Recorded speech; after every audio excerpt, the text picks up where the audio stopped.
मैं पूछ रहा हूं कि कहां है वो मक्कार फ्रॉड इंसान? जी जी सर। कौन? रोमेश। जो होता है अच्छे के लिए होता है। अगर रोमेश की हकीकत ब्याह के बाद पता चलती तो सोचो क्या होता। झूठ है ये सब कुछ। मैंने ऐसा कुछ नहीं किया। मिस्टर रमेश, तुम अपनी हार कबूल कर लो। बहुत जल्द मेरी कामयाबी और मेरी शादी का सेहरा मेरे सर पे देखोगे तुम। हेम के लिए एक शब्द नहीं अक्षय। ये तुम्हारे और मेरे बीच की लड़ाई है और बेहतर इसी में है कि तुम इसे बीच में ना लाओ, वरना मैं तुम्हें खुश होने का मौका भी नहीं दूंगा। मैं आ गई। कमला, तुम क्यों आई यहां? अरे तुम्हें हॉस्टल पढ़ने लिखने के लिए भेजा गया है, यहां वहां आने जाने के लिए नहीं। मुझे एक बात बताओ, अगर यही सब चलता रहा तो क्या तुम पढ़ पाओगी? हाँ कमला, तुम मेरी बात को समझने की कोशिश क्यों नहीं कर रही? तुमने जिंदगी को एक मजाक बना कर रख दिया है। हद करती हो तुम भी। परेशान करके रख दिया है मुझे। अपने ही घर आई हूं, किसी पराये की नहीं। पत्नी हूं आपकी। आपको तो बिल्कुल भी मेरी परवाह नहीं है। बस मैं ही थी जो आपको याद किया करती थी। बारिन जी ने मुझसे कहा आप किसी जरूरी काम से बाहर गए हैं, लेकिन आप तो घर पर ही थे। ऐसा क्यों किया आपने? देखो कमला, वो सब बातें मैं तुम्हें बाद में समझाऊंगा।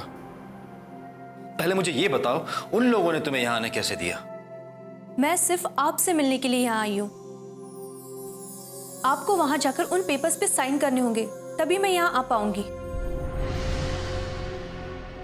अब मैंने सोच लिया है, अब मैं यहीं रहूंगी। आपको जो कहना है कह दीजिए, बस। कमला, मैं तुम्हें कैसे समझाऊं? दरअसल मुझे कुछ नहीं सुनना है, ना कुछ कहना है, बस। बहुत हो गया। आपने अपनी सेहत देखी है, कितनी खराब हो चुकी है। चाहिए मुंह हाथ धो लीजिए, मैंने आपके लिए बढ़िया सा खाना बनाया। चाहिए।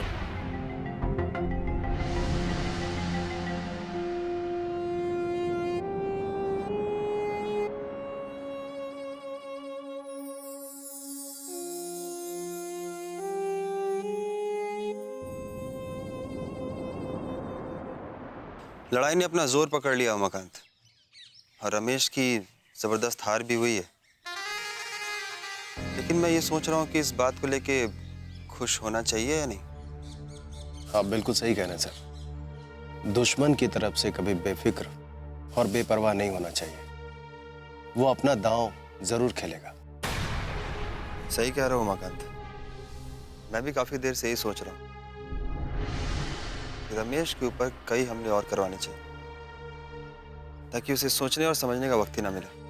वैसे आनंदो सर को चाहिए कि उसका लाइसेंस जल्द से जल्द रद्द करवा दे। मेरी प्लानिंग में वो भी है। एक अच्छा मौका देख के मैं आनंदो सर से कह के ये काम करवा लूँ। लेकिन उसके साथ साथ रमेश के लिए हमें कुछ और भी करना होगा। सर, एक पत्ता है जिसे हम अभी तक शो नहीं कर पाए। वो क्या है? रोमेश का घर और रोमेश के घर के राज। हमें रोमेश के घर के बारे में पता करके उसके सारे राज अपने हाथ में रखने चाहिए, ताकि जब भी रोमेश सर उठाने की कोशिश करे, हमें वो राज हथियार के रूप में इस्तेमाल करें। तुम्हारी बात में दम है उमाकांत, बहुत दम। सर, मुझे लगता है कि ये काम हमें और आपको ही मिलकर करना चाहिए। वो कहावत है ना, अपना काम उसी को साजे, कोई और करे तो डंडा बाजे। You are right Umakant. Ramesh की बातों में चैलेंज था। आखिर वो हेम से प्यार करता है, बहुत प्यार, और इस बात को झुठलाया भी नहीं जा सकता। रमेश हमारे लिए जितना खतरनाक साबित नहीं होगा, उससे ज्यादा खतरनाक साबित होगी उसकी आशिकी। और उसी आशिक का वो राज अगर हम हासिल कर लें तो समझ लीजिएगा सर, इस लव स्टोरी का द एंड। करेक्ट। मैं हेम की जिंदगी की पेंटिंग से रमेश नाम के कलर को खुरच खुरच के निकाल दूंगा। वो कौन सी जगह है जहाँ तुमने रमेश को देखा है? जी दर्जी पड़ा। तुम जब भी मिलते हो ना किसी के बारे में पूछते रहते हो। तुम्हें कोई काम धंधा नहीं है क्या? हैं? अच्छा छोड़ो, बताओ किसके बारे में पूछना है?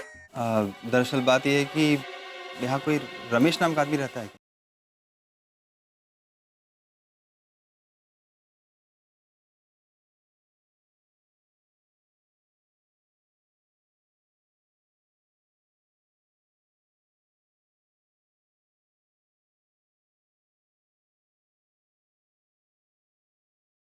ऐसा प्रेम कहाँ।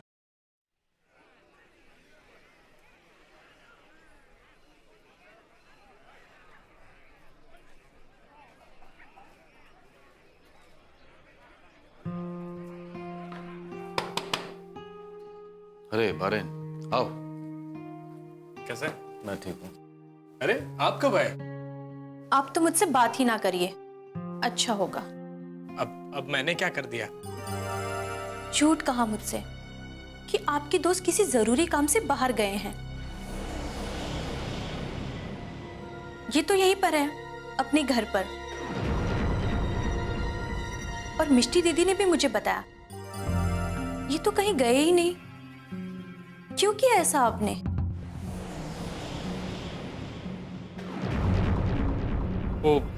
वो तो मैं चोरी पकड़ी गई ना। बैठिए, चाय बना कर लाती हूँ।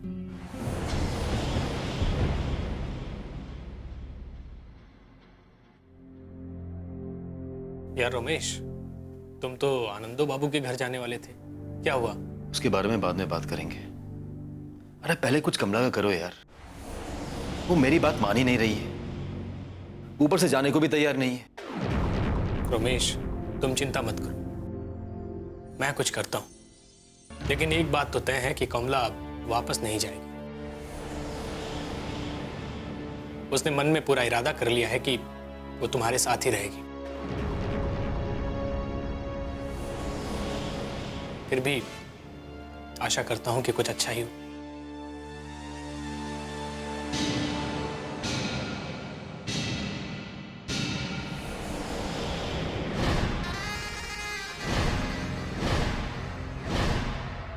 अरे दादा जी, ये दर्जी पाड़ा में कोई रमेश नाम का आदमी रहता है क्या?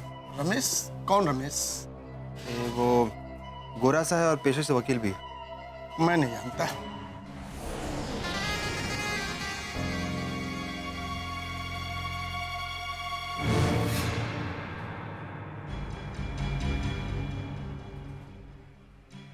अरे रुके रुके रुके रुके रुके।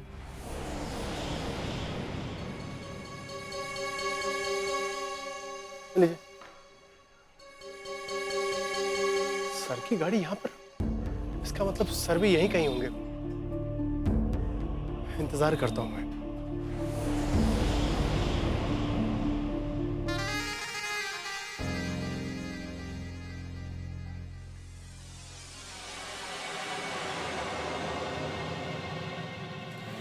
सुनिए, वो मुझे आपसे किसी के बारे में कुछ पूछना था।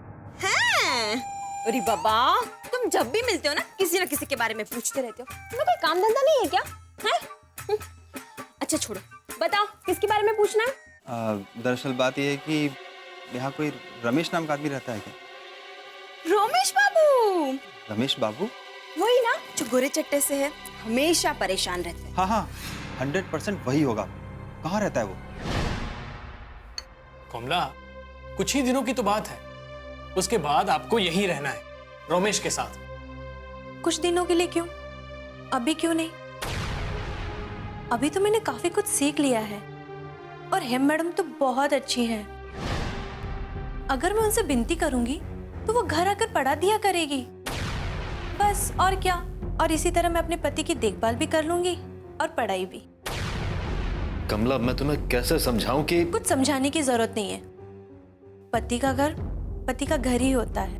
मैं मानता हूं कमला, लेकिन थोड़ा और पढ़ लोगी तो अच्छा रहेगा। और पढ़ाई लिखाई का माहौल तो स्कूल में होता है, घर पर नहीं।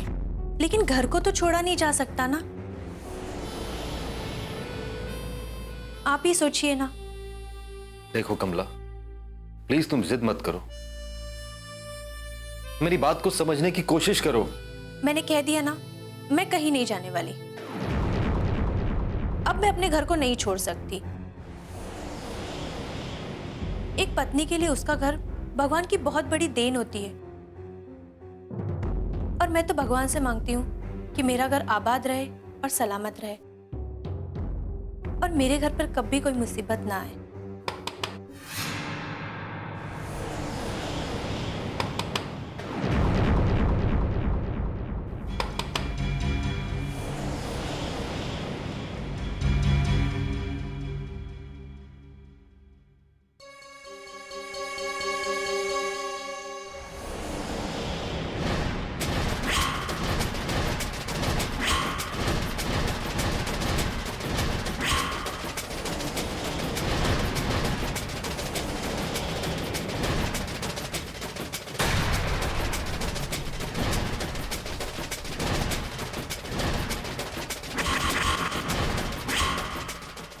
मैं तुम्हारी असलियत सबके सामने ला दूं।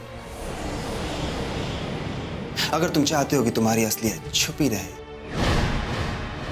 तो सौदा कर लो मुझसे। क्या सा सौदा?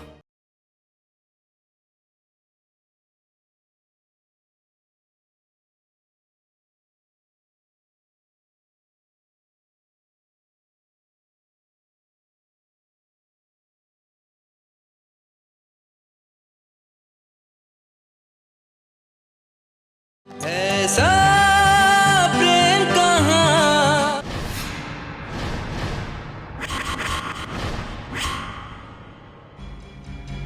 अंदर आने के लिए नहीं कहोगे?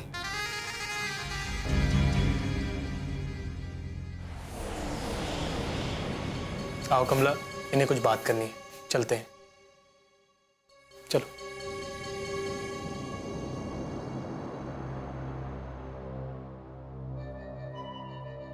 ये बारिन की पत्नी है ना? तुम्हारी पत्नी कहाँ है? क्यों आए हो तुम यहाँ पे? तुम तो शादीशुदा हो ना? तुम्हारी पड़ोसन मिली थी, उसने ही तुम्हारा पता और तुम्हारा राज दोनों बता दिया। देखा जाए तो शक तो मुझे पहले से ही था कि कुछ तो गड़बड़ है, कि हमारे रमेश बाबू मुंह छुपाए क्यों फिर रहे, ना ही किसी को अपने घर का पता देते हैं, अगर कोई आने की इच्छा जाहिर करता है तो गायब हो जाते हैं। लेकिन इतना बड़ा सच सामने आएगा मैंने तो सोचा ही नहीं था। हेम से मोहब्बत भी और शादीशुदा जिंदगी भी, दोनों हाथ में लड्डू। हाँ? अब तो इस राई का पहाड़ बनेगा, हिमालय से भी ऊंचा पहाड़। क्यों रमेश बाबू? निकल जाओ यहां से। अरे भाई, घर तुम्हारा है और जाहिर सी बात है कि मैं यहां कोई रहने नहीं आया, लेकिन जाने से पहले तुम्हें तुम्हारा अंजाम तो बता दूं। कभी सोचा है कि हेम को और उसके घर वालों को तुम्हारी शादीशुदा जिंदगी के बारे में पता चलेगा तो क्या होगा तुम्हारा? हा? और तुम्हारी पत्नी जी को यह मालूम पड़ेगा कि तुम एक हेम नाम की लड़की से मोहब्बत करते हो, तो वो भी। अरे अक्षय, तुम्हारा यहां आना तो बड़ा अच्छा साबित हुआ। अक्षय, तुम यहां पर नहीं आए, तुम्हारा डर तुम्हें यहां खींच के लाया है, और वो डर है तुम्हारी हार का डर। तुम अच्छे से जानते हो कि मैं निर्दोष हूं, और तुम ये भी जानते हो कि एक ना एक दिन मैं खुद को निर्दोष साबित करके रहूंगा। तुम्हारा भी जवाब नहीं है रमेश बाबू। सच में तुम एक काबिल वकील हो, एक ऐसा वकील जो इंसान के अंदर की बात को बाहर निकाल लेता है और उसकी कमजोरी को अपना हथियार बना लेता है। लेकिन मैं भी हार मानने वालों में से नहीं हूं, और तुम जब तक अपने आप को निर्दोष साबित करोगे तब तक तो बहुत देर हो चुकी होगी। और हेम, मेरी हो चुकी होगी रमेश बाबू। अब अगर तुमने अपनी वकालत दिखाने की कोशिश की तो मैं तुम्हारी असलियत सबके सामने ला दूं। अगर तुम चाहते हो कि तुम्हारी असलियत छुपी रहे तो सौदा कर लो मुझसे। क्या सा सौदा? तुम मेरे रास्ते में नहीं आओ, तुम भी खुश और मैं भी खुश। चाहते हो कि यहां से जलील करके निकालूं तुम्हें? तुम सोच लो, वरना पछताओगे और तुम्हारे सामने भीख मांगने के अलावा कोई चारा नहीं बचेगा। चलो बहुत हो गया, निकलो यहां से। तुम्हारा करियर खत्म समझो रमेश बाबू। अगर मैं चाहता तो आनंदो सर से कह के तुम्हारा लाइसेंस रद्द होने से बचा सकता था, लेकिन अब मैं तुम्हारा राज सबके सामने लेकर आऊंगा। You are finish mister Ramesh. बहुत हो गई तुम्हारी बकवास, निकल जाओ यहां से। Get out.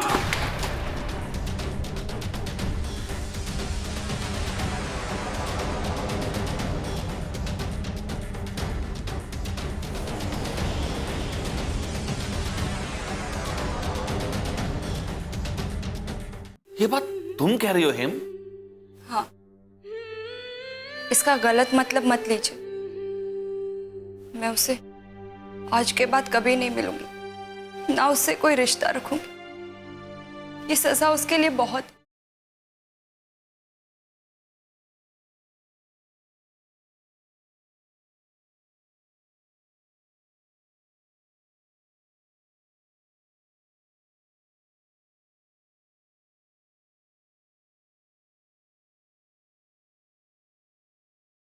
ऐसा प्रेम कहाँ।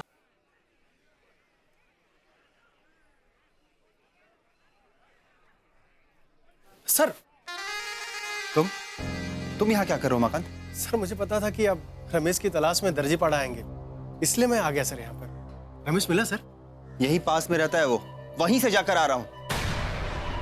मैं इस गली में तो कितनी बार आ चुका हूँ सर, लेकिन रमेश मुझे नहीं मिला सर कभी। तुम ना वहीं के वहीं हो और तुम्हारी औकात 2 कौड़ी की है। मुझे क्यों ढूंढ रहे थे? सर वो आसनसोल से सेठ करोड़ी मल आए, उन्हें शाम को वापस भी जाना है, इसलिए आपका इंतजार कर रहे हैं सर।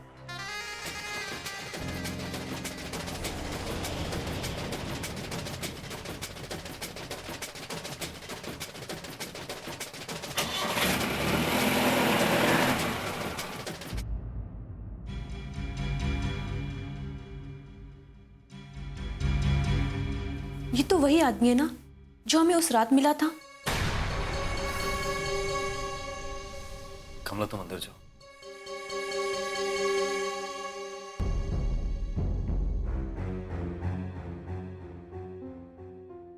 रमेश, अब क्या होगा? अक्षय को तो सब पता चल गया। हाँ, और जिसकी वजह से हम कमला को महिला निकेतन में रख रहे थे, अब उसका कोई फायदा नहीं, क्योंकि अब सबको सब पता चल जाएगा। कमला को भी सब पता चल जाएगा। इसी बात की तो फिक्र है मुझे। हालांकि अगर मैं अक्षय की बात मान लूं तो ये नौबत ना आए, मगर मेरा जमीर इसकी इजाजत नहीं देगा मुझे। ऐसा उसने क्या कह दिया?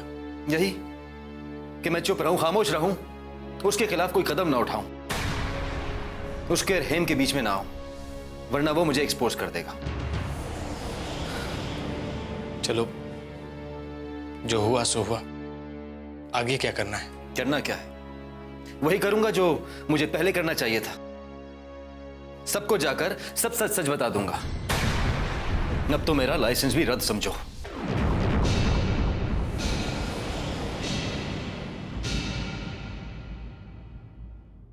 बाबा, रमेश का लाइसेंस रद्द मत कीजिए। ये बात तुम कह रही हो हेम? हाँ, इसका गलत मतलब मत लीजिए। मैं उसे आज के बाद कभी नहीं मिलूंगी, ना उससे कोई रिश्ता रखूंगी। ये सजा उसके लिए बहुत। और फिर वो काफी जलील हुआ, बदनाम हुआ। इसके अलावा हमें और क्या चाहिए? लाइसेंस रखना उसके हक में ज्यादती होगी बाबा, प्लीज। हेम, उसने अपने पेशे के साथ गद्दारी की है। अगर हमने उसे ऐसे ही छोड़ दिया ना तो कल वो किसी और को भी धोखा देगा। मुझे नहीं लगता बाबा कि अब वो किसी के साथ चीटिंग करेगा। ऐसा करने की बहुत भारी कीमत अदा कर दी है उसने। प्लीज बाबा, उसका लाइसेंस रद्द मत करवाइए प्लीज। बॉडी सही कह रही है बाबा, रमेश का करियर तबाह हो जाएगा, फ्यूचर खत्म हो जाएगा उसका। उसको उसके हाल पे छोड़ देते हैं। ये फैसला एक ऐसे लड़की के बाप का नहीं है जिस लड़की को उसने धोखा दिया है, बल्कि ये फैसला एक जज का है। मैं कैसे नजरअंदाज कर सकता हूँ इन सब बातों को? दिल पर काबू रखकर जब्त कर लीजिए बाबा प्लीज। और फिर रमेश के खिलाफ किसी ने कोई एफआईआर भी तो दर्ज नहीं कराई। बॉडी सही कह रही है बाबा, जाने दीजिए ना। अब कुछ लोग होते हैं ऐसे, तो क्या किया जा सकता है। रमेश को जिल्लत हाथ लगी है और ये उसके लिए बहुत शर्म की बात है। ठीक है, जैसा तुम दोनों चाहते हो, लेकिन मैं एक बात कह देता हूं कि मैं उसे कभी माफ नहीं करूंगा, कभी नहीं।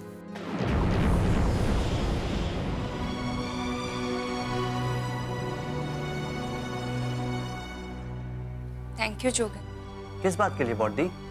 तुमने भी बाबा से रमेश के लाइसेंस के बारे में बात की। Thank you so much. Body, मैंने हमेशा महसूस किया कि तुमने मुझे गलत ही समझा है, मगर ऐसा कुछ भी नहीं है। बॉडी हो तुम मेरी, और रमेश भी कोई मेरा दुश्मन नहीं है। अब हालात ही कुछ ऐसे थे कि क्या किया जा सकता है। सिर्फ एक बात कहना चाहूंगा बॉडी, बाबा तुम्हें बहुत चाहते हैं और जितना हो सके हम दोनों को खुश रखना है उन्हें।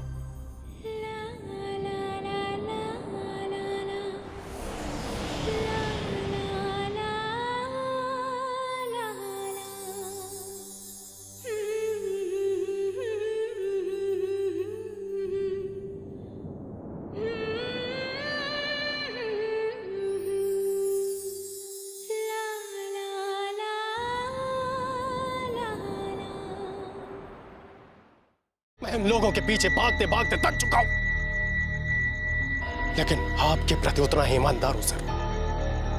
मैं आपके लिए अपना सर काली माता के सामने रख सकता हूं। मैं चाहता हूं सर कि आप अपने दुश्मनों को काली माता के पैरों तले एक एक का सर, चाहे वो आनंद हो, रमेश हो, मारिन हो, सबको काट कर यही रख देना चाहता हूं मैं।